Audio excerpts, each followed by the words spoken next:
La Galería de Sotheby's en Hong Kong recibe una muestra denominada Jardines de Placer, Sexo en la Antigua China.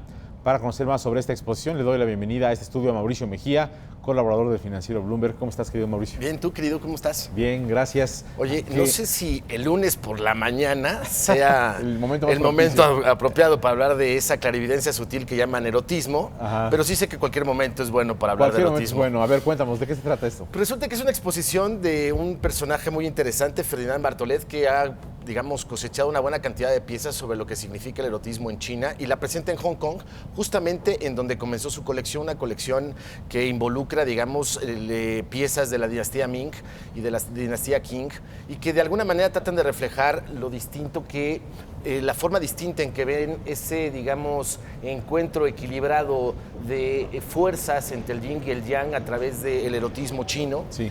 Los chinos ven de una manera completamente distinta a Occidente el tema del sexo y es realmente un equilibrio de fuerzas. Digamos, no es de un solo artista, es una recopilación de varios. Exactamente. Y pues bueno, como diría muy bien Octavio Paz, en China la necesidad del erotismo es la necesidad de la otredad, es la necesidad del otro, un equilibrio de fuerzas. Y lo ven muy interesante. El Tao, que pues, es una lectura súper recomendable, dice que en la cultura china el sexo es una nutrición, pero para eso hay que aderezarlo con un poquito de romanticismo, con un poquito de erotismo, justamente, que es una necesidad de encontrar a una persona en un momento determinado. Ese zapato, ¿no? Porque hay exactamente. Cuestión de la deformación del pie, ¿no? Los llamados pies de venado, que era, digamos, una de las obsesiones de los hombres chinos, una necesidad de que tuvieran las mujeres un pie corto. Un pie corto y un poco curveado, ¿no? Sí, ahora las cosas han cambiado. Ahora quienes pasean por Hong Kong, por Shanghai o por la misma Beijing, se van a dar cuenta que poco a poco las mujeres se han ido rompiendo esa tradición de los pies pequeños, pero en el mundo clásico de China, las mujeres, digamos, debían tener el pie corto y cuando no pasaba tenían la necesidad de, digamos, impedir el crecimiento del pie. ¿Esta exposición está abierta al público? Es una exposición que está abierta al público y es muy interesante porque Sotheby's es una de las, digamos, empresas de subastas más importantes del mundo y fue la primera que abrió en Hong Kong, también en Moscú. Tiene 90 sucursales en todo el mundo. México tiene, por ejemplo, en la Ciudad de México y en Monterrey.